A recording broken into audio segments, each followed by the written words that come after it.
Hey guys, welcome back to the shop. Today we're going to be doing performance mods on the Predator 420cc.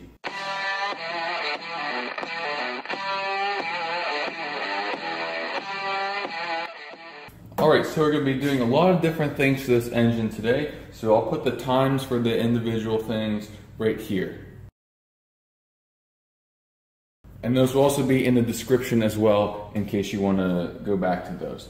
So we're going to start now with taking out the gas tank, just to make room for everything else, and I'm not going to be using this particular gas tank for my project I'm doing right now. All it is 4 bolts on the bottom, this line right here, and the gas line to the carburetor.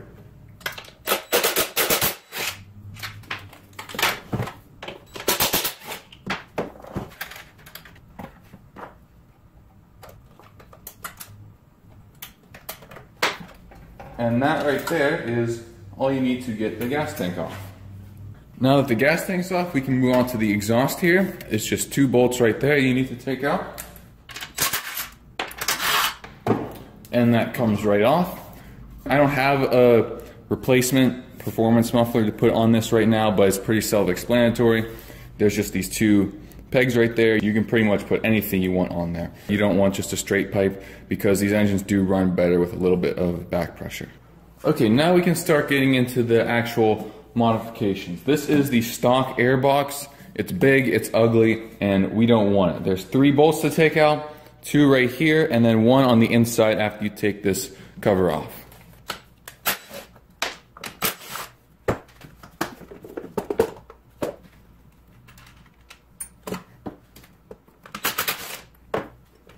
And this should slide right off. There are some hoses here you need to disconnect as well. Also down here, right below the valve cover, is this emissions box. This is, well, this hose right here on the top of the air box that connected to the top of the gas tank, that takes the fumes from the gas tank and filters them through here to put them back in the intake. And there's really no use for this, so we're gonna get rid of it.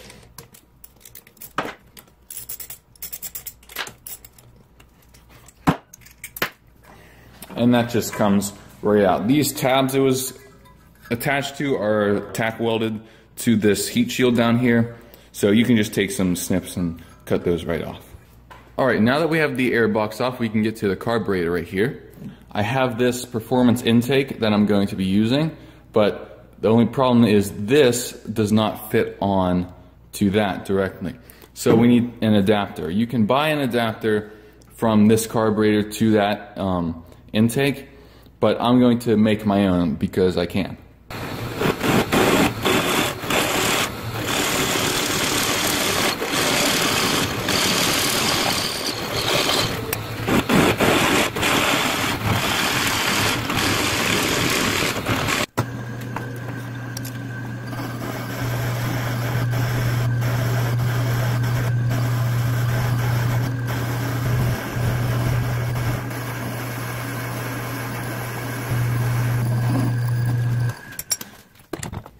Okay, so the adapter is completed now.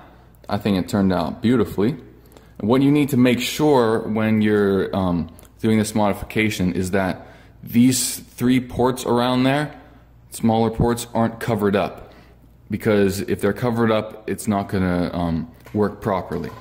Now on the Predator 212s, they have this nice thick metal gasket that goes on these pegs right there. But on the 420 just has this little paper gasket.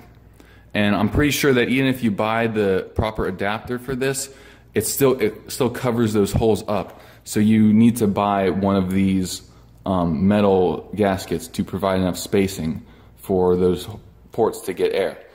If you also happen to have, I think, a Honda GX240 or GX270, they have one of these metal gaskets in them that fits directly onto this engine and this carburetor. And I actually happen to have a GX240 right down there, so I'm going to take that apart real quick and show you what part I'm talking about.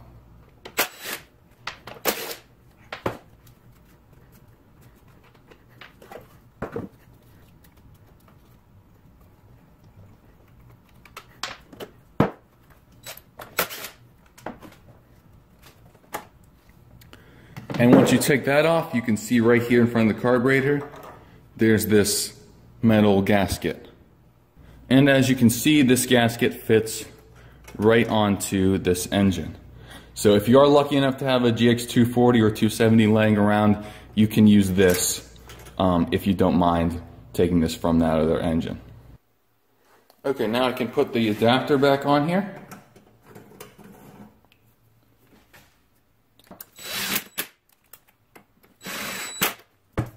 And now this filter will slide right on top of that.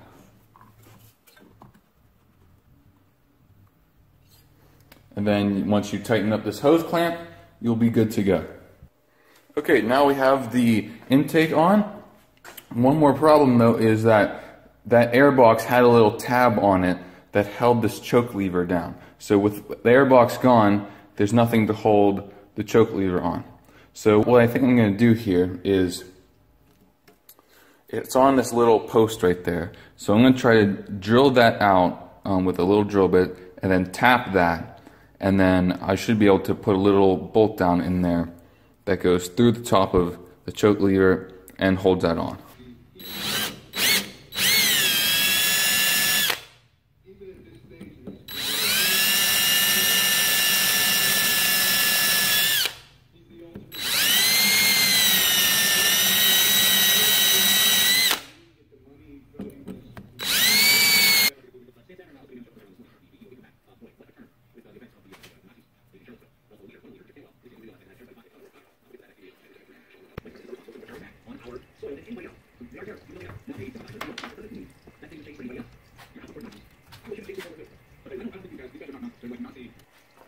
Okay, so the choke lever's on there now.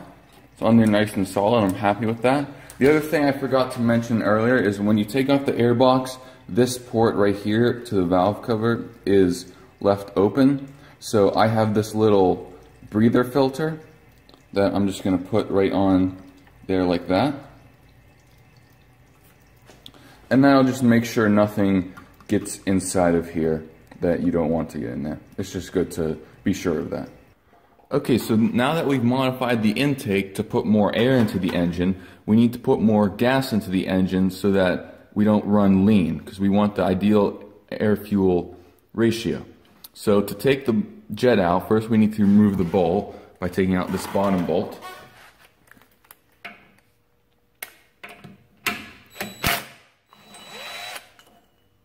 Just like that. And then to remove the jet, all you need is a small flathead screwdriver and just stick it right up in here.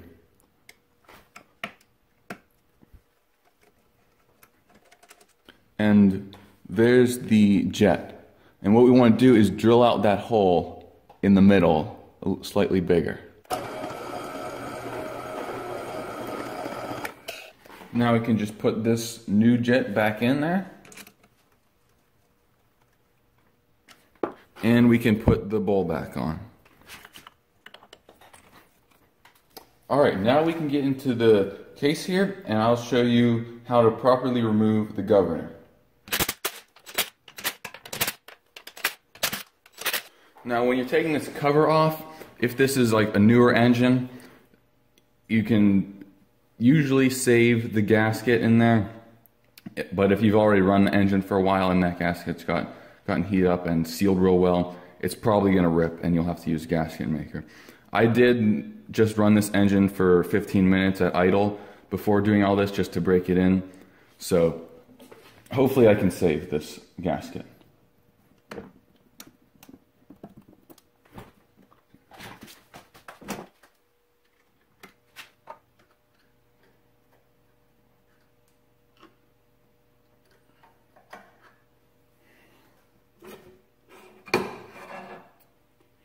And looks like I will be able to save that gasket. It came off real nice.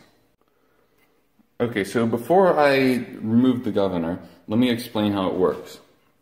So this is the governor right here. And as this spins, these three little weights on the sides get thrown out and they push up this piece in the middle. And when that piece pushes up, it pushes on this lever right here. which is connected to this governor arm. And this right here is the butterfly valve that controls the intake. Right now, this butterfly valve is fully open, it's at full throttle. And if you'll notice, the throttle arm right here isn't directly connected to that valve. When I move this, that doesn't change. Instead, it's connected by this spring to the governor arm, which then controls the intake. So when you start, you put it on choke to start the engine, and when that starts up and the engine is at low idle, it doesn't take much effort at all for that little piece in the middle of the governor to push this arm and close off the intake. Now as you move the throttle up, it becomes a lot harder to move this. And because of that, the engine will go into higher RPMs. The problem with the governor though is eventually, once you get to a certain RPM, it'll still begin to close this off. And we don't want to do that because we want to go fast. So to begin removing this, the easiest thing to do is just take your snips here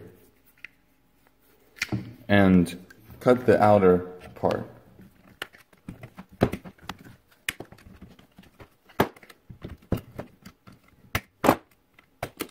So now these pieces should slide out and we can remove this middle part. After you remove that, there's a clip on the inside that you can just take out with a screwdriver. You don't worry about saving any of this because you don't want it. Okay, it took a little while, but finally got that little clip off that sits at the bottom of the governor there. So after you get that off, you can just pull this whole thing right off, throw it in the garbage, and make sure you get this little washer that's behind it as well. You don't want to forget this inside of there. Alright, now that that's off, we can remove this whole governor arm because we're not using that either.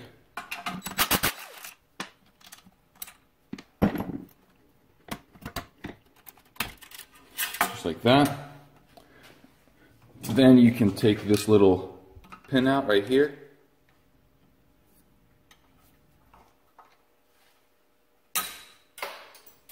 And after you get that pin out, you can just slide this right out through the case here. Now you also need to be very careful not to forget a little washer that's up on top in here. It'll be stuck on there with some grease. Don't forget to take that out, because if you leave that in there and it falls into these gears, it will not be good. So now I'm going to tap this hole where the governor arm was at 3/8 of an inch, and then I'll put a bolt in there to seal it off.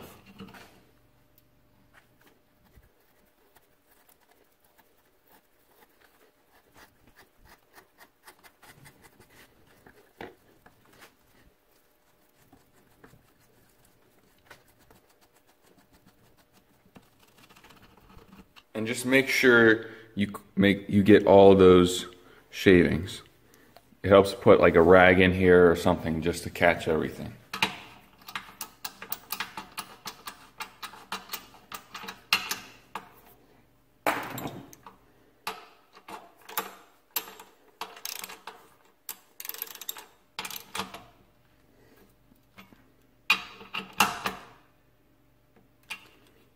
Now while I still have this opened up, I'm going to remove the low oil sensor down here. The reason I'm going to remove this is because on any like off-road cart or go-kart, if you leave that in and you go around a sharp turn or off a jump or something, the oil will moves around inside the block here, and the sensor will think it's low on oil when it's not, and kill the engine while you're riding.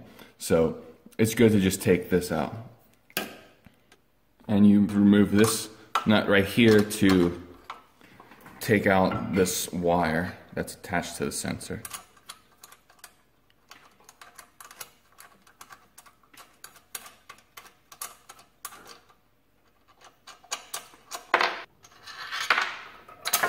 And then you can pull that whole thing right out. And also, you can remove this little box right here. This is the this is part of the sensor as well. And just unplug the wires that it's attached to. Okay, so I just put this bolt right in there where the wire was for the low oil sensor. I just did the same thing I did for the governor arm. This one I tapped out at 7/16 and put a 7/16 bolt right in there. So that should seal that up nicely. Now we can put the engine cover back on.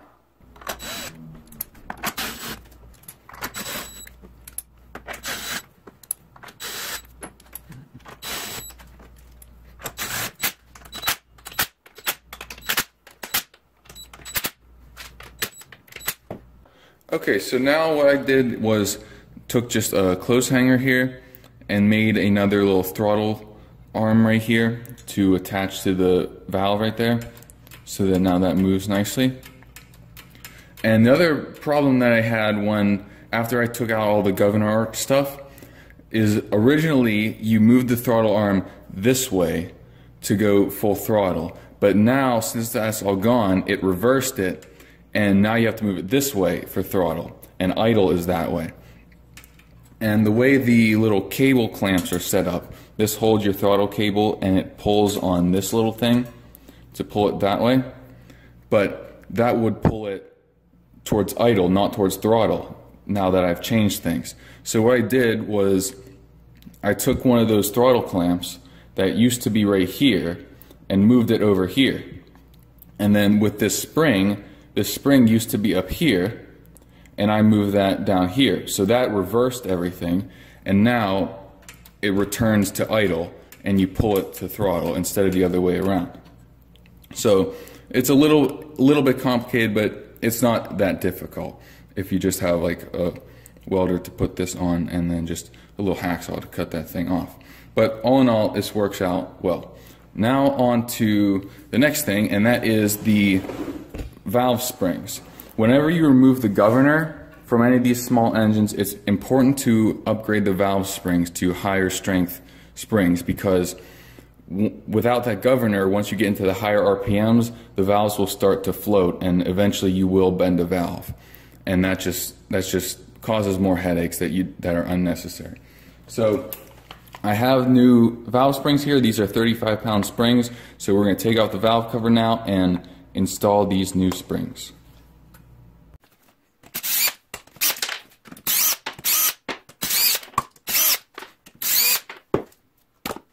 Okay, so now we've got the valves exposed here, and what I did was I took the spark plug out and I've got the piston to top dead center now so that there's no tension on these valve rockers anymore.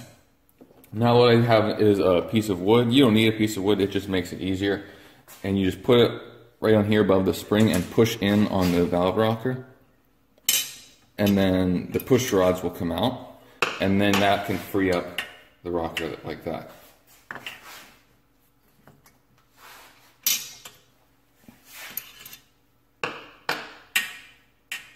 Now what you can do is back off the piston a little bit. You don't need to go all the way down, but so you get that done. And then I have some of this foam cord. I don't know exactly what this is called, but I'm going to feed as much as I can into the cylinder here. And the reason I'm doing this is because since the valves don't sit right up against the piston when it's at top dead center, this is a Hemi head, when you push this in, the valve goes in as well. So once I put all this in, I can move the piston back up and all this stuff will press up against the bottom of the valves so that I can push in on the springs while the valve will stay stationary, and I can remove the springs much more easily. Now what I'm going to do is take a set of vice grips, and also you can take off these lash caps too that are on top of the valve there so you don't lose those. But I'm going to just clamp this onto the top of the collar there and push in so that the spring should come out just like that. And make sure you don't lose all those pieces. Also, it's good to cover up these holes down here where the push rods were, so these little pieces don't fall in there like that one did. It's not in there all the way though. I think I can get it out. So that's something to be careful of. Okay, now that we got both of the old springs out, we can put the new ones in. Here's a comparison side by side. That's the old spring on the left and the new spring on the right. And you put them in using the exact same method, but it is a little bit trickier to put them in than take them out.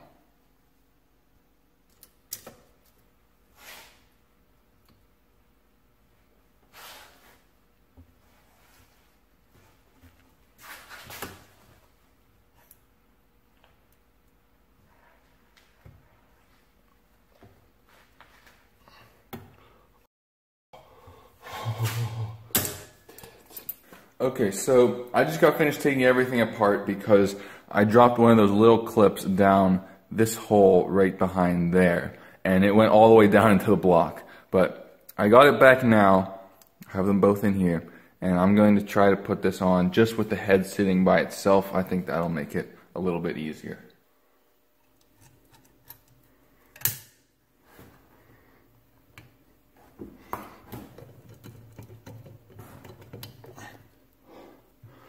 Oh, there we go. Finally got that. That only took a total of about 2.5 hours to get both of those on. But now we can get everything back together. Okay, now everything's back together and we need to make sure the valve lash is still on. The valve lash for this particular engine is designated between 4 and 6 thousandths of an inch for both valves. So I have my feeler gauges here for 4, 5, and 6 thousandths, and I'm just going to check them. The intake valve, that seems to be pretty good right at 5 thousandths. 4 fits in there nicely as well. The exhaust valve, however, is pretty loose. So I'm going to tighten down this one a little bit.